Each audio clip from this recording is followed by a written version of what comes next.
Oh, hello YouTube! Today on the Naughty Librarian, I want to go over some of my LGBTQ plus book recs.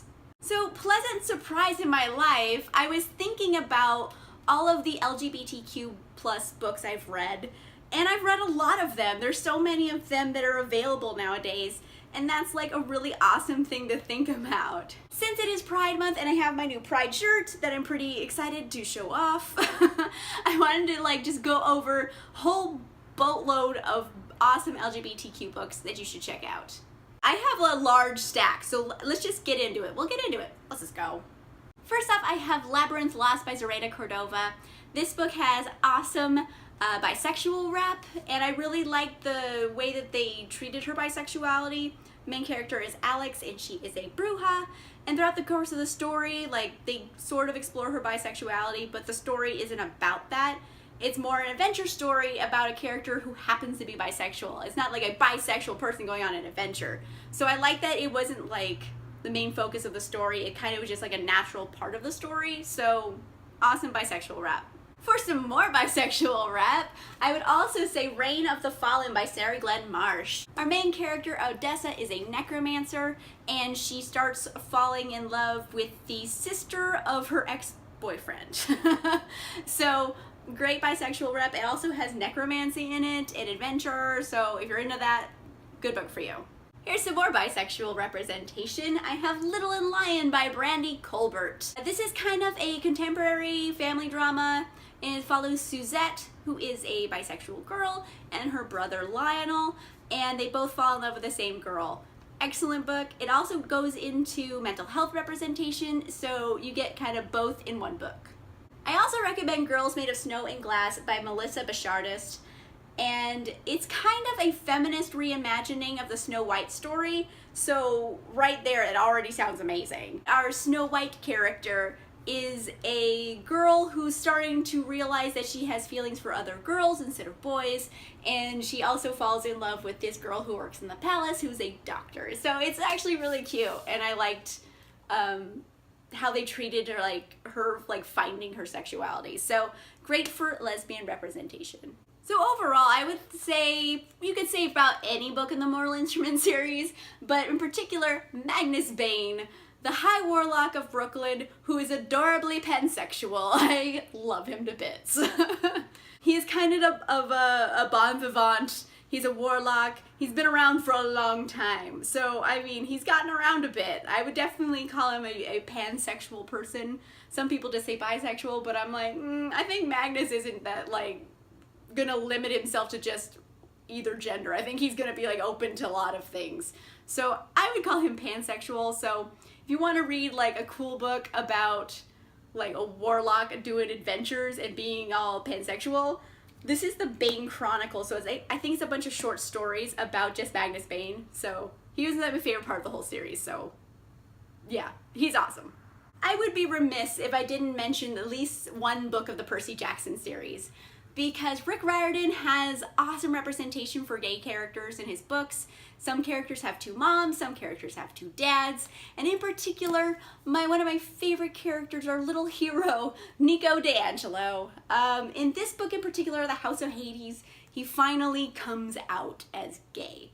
And he has been struggling with it for a while, and we were going on this journey with him as he was struggling with his sexuality, and then he finally comes out about it. I'm so endeared to Nico, and then finally when it happens, you're just like, yes! Yes, Nico! So, Nico is an awesome representation for a gay man. I love him. I love him so much. Well, he's a boy, whatever. Still, awesome kid. I like him a lot. Next, I have The Trouble with Grace by Jen LeBlanc. I have not read this yet, but it is an illustrated romance, and I know that this is a male-male romance because the pictures in here are smutty with two dudes. I'm looking for a good one. I'm gonna show you guys a good one. Hold on. Bam! There you go. Look at that. Look at that smutty pic. So I think illustrated romances are such a cool idea, and I really do want to read this, and I know it's a male-male romance, so it's gonna have great smutty bits in it. So I'm really excited because it's illustrated. It's got pictures. It got picture, guys. Awesome. I also want to recommend Not Your Sidekick by C.B. Lee. Sadly, I have only skimmed this book. I have not finished reading it because I'm a monster, but I believe it does have bisexual representation and superheroes. So, I mean, who doesn't want bisexual superheroes? That sounds amazing. So speaking of superheroes, I want to recommend Renegades by Marissa Meyer. There's a character in this book who has two dads, and both the dads are superheroes. And it's really cool that they're like a gay couple who's very prominent in their society, and they're off being the heroes of the story. So that's really cool. They're kind of side characters, but it's still kind of cool to see gay characters like shown as the hero, because you don't always get it. So I like it. I'm gonna say literally everything Becky Albertalli writes. All great representation. Simon versus the Homo sapiens agenda is about a boy named Simon who is gay and is like considering coming out. And then you have The Upside of Unrequited, which low-key, seriously my favorite book of the series. It's not really a series, but like they're companion novels, but I know it's kind of like the redheaded orphan of the group. Like not a lot of people loved Upside of Unrequited, but like it's my favorite.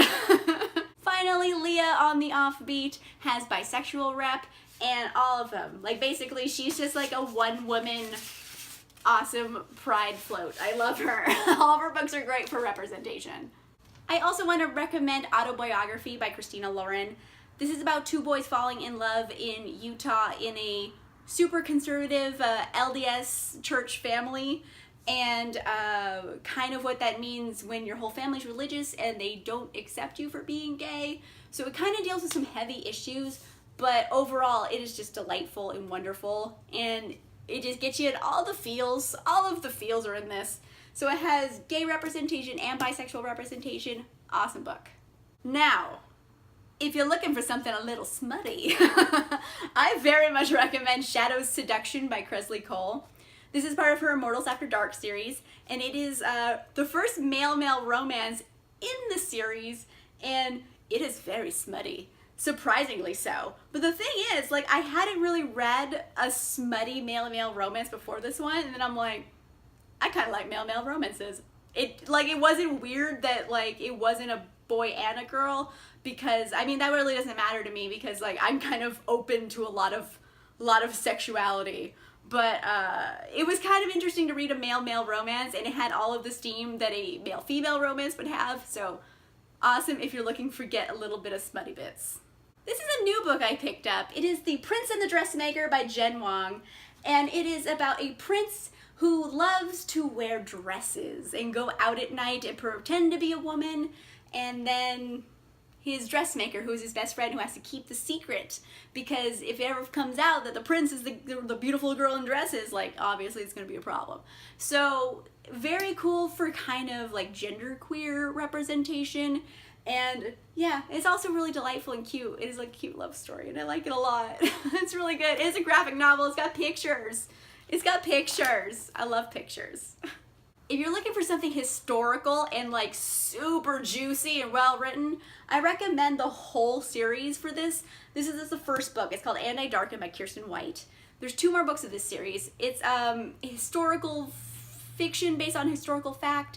It's basically a reimagining of the Vlad Dracul saga, but it features Radu, who is a real character in the real world history, and he's also in this book, but Radu is a gay character in, like, you know, Vlad Dracul's era. So obviously that has some problems because they weren't exactly like cool with gay people back then. So it's a lot of like how he like relates to the world as a gay man who's hiding as a gay man. So it has gay representation, it has lesbian representation. It's great. The whole series is friggin' amazing, but I like particularly like Radu's story arc. It's great. Here's some more bisexual representation. I want to definitely recommend The Gentleman's Guide to Vice and Virtue by Mackenzie Lee. It is gosh darn delightful. It's seriously one of my favorite books. Like, I love it. I love it so much. Monty is like a bisexual, angsty teen Oscar Wilde that I never knew I needed in my life. He's amazing. And he falls in love with his best friend Percy, and, you know, sorry, spoiler, Percy feels the same way. So it's really cute, and it's a love story, and I love it. Oh, I love it so much. A book with great gender fluidity representation is The Handsome Girl and Her Beautiful Boy by B.T. Gottfried. is about two characters who fall in love with each other, but they're very gender fluid. Like Art is a boy who's very feminine, and Z is a girl who's very masculine, and when they're together, like, it works. It's hard to explain, but it kind of deals with like issues about gender and what it means to be feminine as opposed to masculine. It's really great for like gender fluidity. Another book with awesome gender fluid rep is Symptoms of Being Human by Jeff Garvin.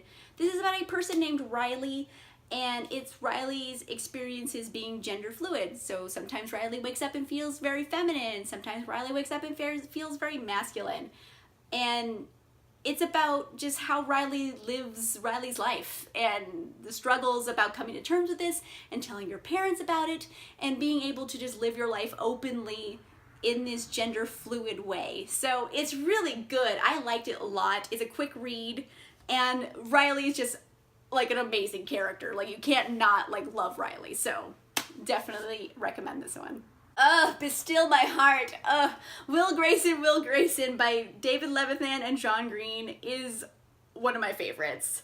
It is so good. It's about two boys named Will Grayson. So there's two Will Graysons, and they both have separate lives, and then they start to intertwine with each other. And there is another character named Tiny Cooper, and he is a gay character, and he's Will Grayson's best friend, and then he begins dating the other Will Grayson. So he has a best friend Will Grayson and a boyfriend Will Grayson, but it's awesome, and I love it, and it has a musical number in it. Like, it's everything. I love it so much. It's really great, really funny, has that great like John Green and David Levithan like humor all mixed together into one book. Highly recommend.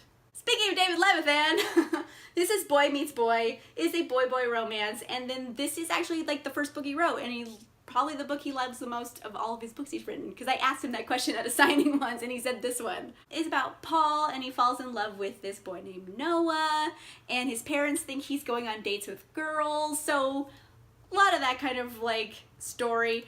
It's really cute. It's a quick read. It's really short, so I recommend just picking it up. You can skim through it real quick. Awesome. I also super recommend The Summer of Jordi Perez and the Best Burger in LA by Amy Spaulding. Great lesbian representation. We follow Abby, who is a pink-haired plus-size lesbian, and it is like the story of her first love with Jordi Perez and how it kind of changes her life. And also they search for really great burgers in Los Angeles. She's a fashion blogger. It has like so many awesome things, and it has that Amy humor like wit in it where she's snarky and funny, and like I love it a lot. It's a great book. Just read it. It's awesome. Amy Spaulding's dope. Okay, that's a super long list of LGBTQ books, but these are all books that I have read, or at least somewhat read, before recommending. I know there's more. I know I have more books with representation in them, but like, I got to a point where like I couldn't think of any more. I know they're there, and as soon as I finish this video, I'm gonna think of one and be like, ah, crap! Let me know in the comments down below. If you can think of another book that I have forgot on this list, let me know in the comments, because I want to add it on to the list. If you like this video, make sure you give it a like, and if you want to see more videos, make sure you subscribe. And I'll see you guys soon. Bye! Happy Pride!